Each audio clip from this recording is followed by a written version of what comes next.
Hello and welcome to another interesting episode on Lemon Hello. Yes, I got my own mic. ஒருவேளை நான் வீட்டில் ஏதோ உருப்படியாக பண்ணுறேன்ற ஒரு காரணத்தினால எனக்கு எங்கள் அம்மா அப்பா சேர்ந்து இந்த மைக்கை வந்து வாங்கி கொடுத்துட்டாங்க. அதனால் இனிமேல் நான் எடுக்க போகிற வீடியோஸில் கிணத்துக்குள்ளேருந்து பேசுகிற மாதிரி இருக்காது.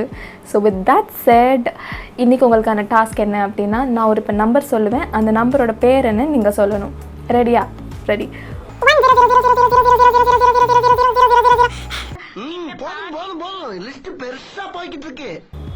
சரிங்க, ஒரு 1 19 0.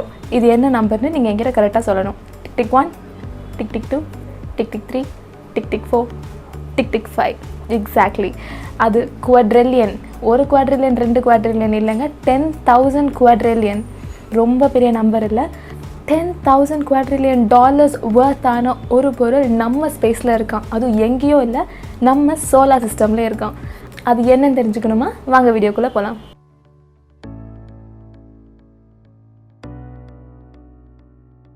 The year 1852ல் இவர் இந்த பர்டிகுலரான ஒரு ஆஸ்ட்ராய்டை கண்டுபிடிச்சிருக்காரு.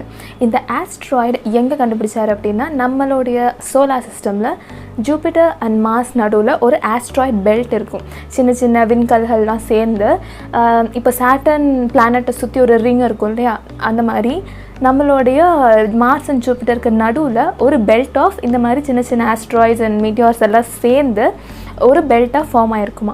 இந்த கல்லை தான் ஏற்கனவே கண்டுபிடிச்சிட்டாங்களே 1852லே. இப்போ திடீர்னு எதுக்கு திடீர்னு இவ்வளோ ஹைப் அப்படின்னு பார்த்தீங்கன்னா, அதில் ஒரு ரீசெண்டான ரீசர்ச் நாசாலேருந்து என்ன சொல்லியிருக்காங்க அப்படின்னா, இந்த கல்லோட ஒர்த், அதாவது நம்மளுடைய பூமியில் இருக்கிற எக்கனாமிக்கல் ஸ்டேட்டஸ் வச்சு இந்த கல்லோட ஒர்த் எவ்வளோன்னு பார்த்தா 10,000 குவாட்ரில்லியன் டாலர்ஸாம்.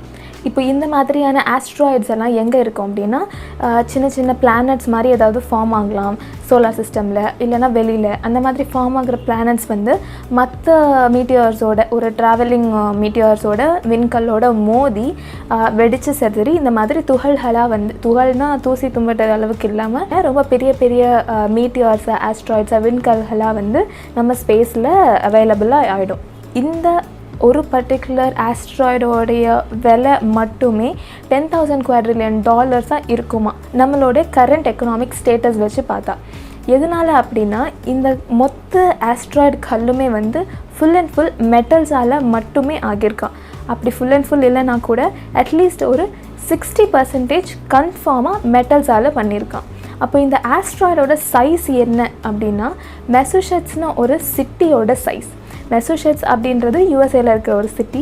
நம்ம இந்தியன் ஸ்டேட் ஈக்குவலண்ட் ஏதாச்சும் பார்க்கணும் அப்படின்னா, மெகாலயா, மிசோரம், மிசோரம் இல்லை மணிப்பூர், அந்த ஏரியாலாம் இருக்குது இல்லையா.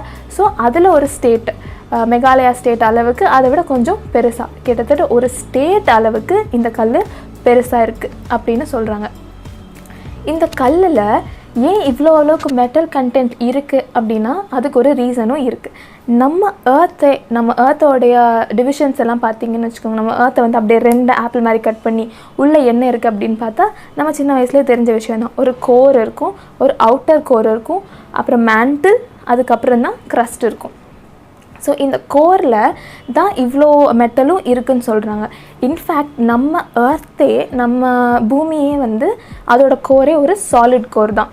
அந்த கோரில் ஃபுல் அண்ட் ஃபுல் மெட்டல்ஸ் தான் ஜாஸ்தியாக இருக்குது. இது எப்படி அந்த மாதிரி ஆகுதுன்னா, ஒரு ஸ்டார் ஃபார்ம் ஆகிறதுக்கு முன்னாடி என்ன ஆகும், அந்த ஸ்டாரில் சின்ன சின்ன ஃபியூஷன்ஸ் நடக்கும். அதாவது ஸ்பேஸில் வந்து நிறைய இந்த மாலிக்யூலர் க்ளவுடுன்னு சொல்லுவாங்க. அந்த மாதிரி நிறைய மாலிக்யூல்ஸ் குட்டி குட்டியாக இருக்குமா. சின்ன மாலிக்யூல்லாம் இருக்கிறதுல என்னது, இந்த ஹைட்ரஜன், ஹீலியம் இதெல்லாம் இருக்குமா. அப்போ அதெல்லாம் ஃபியூஷன்ன்ற ஒரு ரியாக்ஷன் மூலமாக ஒன்றா சேருமா.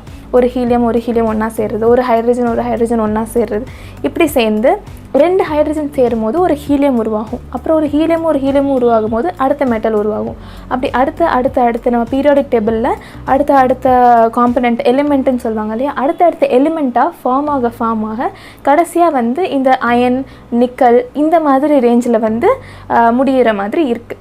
மெட்டல்ஸ்னால் நான் என்ன சொல்கிறேன்னா, it also includes nickel, iron, gold, இந்த மாதிரி எக்ஸ்பென்சிவான மெட்டல்ஸ் எல்லாமே அதில் இருக்கான். இப்போது யாருக்குமே வந்து ஒரு பிளானட் வந்து எப்படி உருவாகியிருக்குன்றதுக்கான ஒரு சர்டன் தியரி இல்லை. பட் ஆல்மோஸ்ட் அப்ராக்சிமேட்லி வந்து ஒரு 2-3 தியரிஸ் இருக்குது. அதில் ஒரு தியரி தான் வந்து ஆக்ரிடேஷன் தியரி.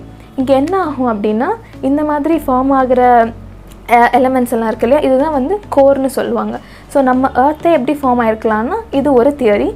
இந்த ஏர்த்தே எப்படி ஃபார்ம் ஆகிருக்கலாம் அப்படின்னா இந்த மாதிரி அயன் அண்ட் நிக்கல் எல்லாம் இருக்கிற ஒரு இடத்துல வந்து நல்ல கான்ஸ்டண்ட்டான ஸ்பின்னிங் இருக்கும். பிக் பேங்கில் வெடித்து செதறி அந்த மாதிரி நிறையா ஆகும் இல்லையா. ஸோ ஒரு நல்ல ஃபோர்ஸில் வந்து இந்த மாலிக்யூல்ஸ் எல்லாம் ட்ராவல் ஆகிட்டு இருக்கும். ஸோ அது ஒன்று ஸ்பின் ஆகும்போது கிராவிட்டி மூலயமா பக்கத்தில் வந்து ஒன்றா ஃப்யூஸ் ஆகிடுதான். ஃப்யூஸ் ஆகி ஜாயின் ஆகி அதை போல் சுற்றி இருக்கிற டஸ்ட்டு எல்லாம் சேர்ந்து இயர்ஸ் அண்ட் இயர்ஸ் ஆஃப் ப்ராசஸ்க்கு அப்புறமா தான் அந்த கோர்லேருந்து ஒரு மேண்டில்லேருந்து வந்து மேலே க்ரஸ்ட்டு உருவாகுதான்.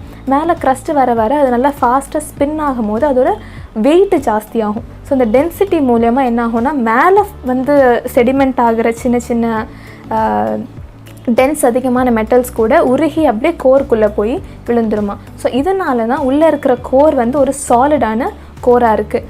அண்ட் டெம்பரேச்சர் அதிகமாக இருக்கும் இல்லையா போக பிகாஸ் வெளியில் போக வந்து டெம்பரேச்சர் கம்மியாக இருக்கும். பட் கோர்க்குள்ளே போக ஒரு பிளானட்டில் வந்து டெம்பரேச்சர் ஜாஸ்தியாக இருக்கும், ப்ரெஷர் ஜாஸ்தியாக இருக்கும். ஸோ இந்த கோருக்கும் இந்த க்ரஸ்ட்டுக்கும் நடுவில் இருக்கிற மேண்டில் அப்படின்றது வந்து கொஞ்சம் லிக்விடாக இருக்குது.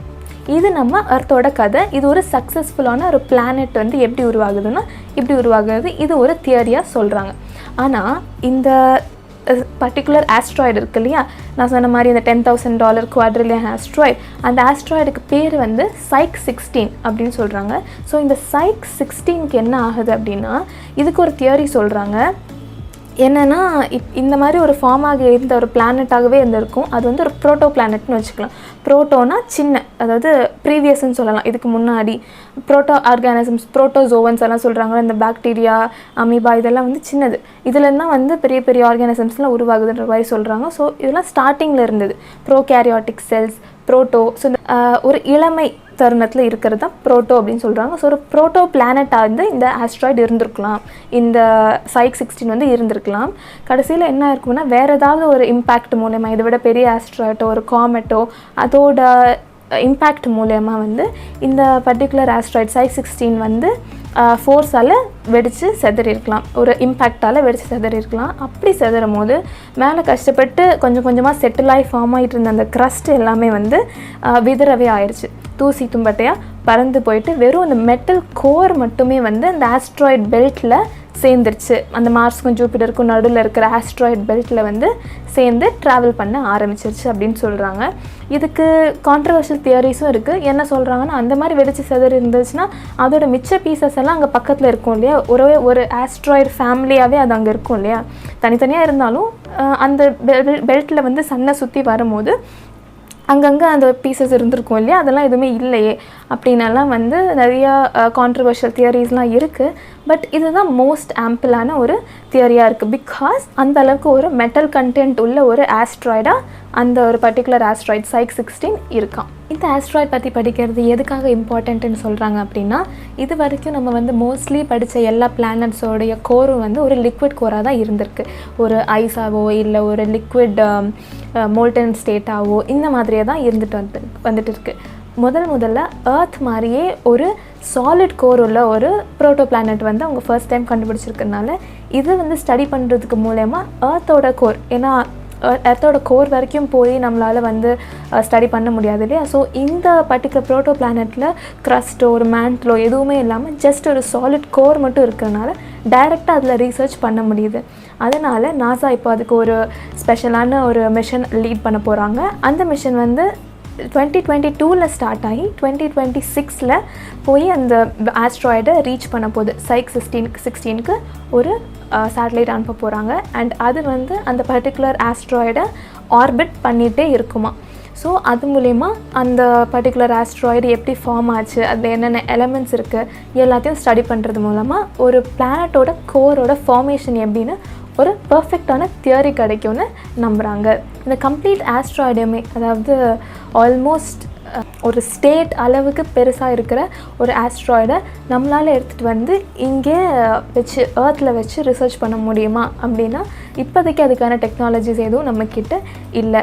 ரீசன் முக்கியமான இது என்ன சொல்கிறாங்கன்னா the distance between earth and the asteroid வந்து எப்போவுமே கான்ஸ்டண்ட்டாகவே இருக்க போகிறது இல்லை. ஒரு நாளைக்கு ரொம்ப கிட்ட ஒரு நாளைக்கு ரொம்ப தூரமாக இருக்க போகுது. ஏன்னா அதோட ஆர்பிட்டும் நம்ம ஏர்த்தோட ஆர்பிட்டும் சன்னை சுற்றி போகிற அந்த ஆர்பிட்டும் டிஃப்ரெண்ட்டான வழித்தடமாக இருக்கிறனால அந்த பர்டிகுலர் ஆஸ்ட்ராய்டை எடுத்துகிட்டு வந்து இங்கே வந்து ரிசர்ச் பண்ணுறதுன்றது இப்போதைக்கு நடக்காது அப்படின்னு சொல்லியிருக்காங்க. ஸோ ஒரு சாதாரண ஒரு பொட்டேட்டோ ஷேப்பில் இருக்கிற ஒரு கல் ஒரு ஆஸ்ட்ராய்டுக்கு வந்து இந்த அளவுக்கு விலை இருக்குது அப்படின்னா அது ரொம்பவே இன்ட்ரெஸ்டிங்கான விஷயம் இல்லையா? அதனால தான் இதை உங்ககிட்ட நான் ஷேர் பண்ணணும்னு ஆசைப்பட்டேன். அண்ட் உங்களுக்கு இந்த வீடியோ பிடிச்சிருந்தா கண்டிப்பாக லைக் பண்ணுங்கள், பிடிக்கலன்னா கண்டிப்பாக ஷேர் பண்ணுங்கள். பிகாஸ் அவங்களுக்கு பிடிச்சிருந்தா அவங்க லைக் பண்ணிடுவாங்க. அது மட்டும் பண்ணால் பார்த்தாதுங்க, நீங்கள் கண்டிப்பாக இந்த வீடியோவுக்கு சப்ஸ்கிரைபும் பண்ணிவிடுங்க. ப்ளஸ் நோட்டிஃபிகேஷன் பெல்லும் அடிச்சிருங்க. அப்போ தான் நான் போடுற எல்லா வீடியோஸும் உங்களுக்கு கரெக்ட் டைமுக்கு வந்து சேரும்.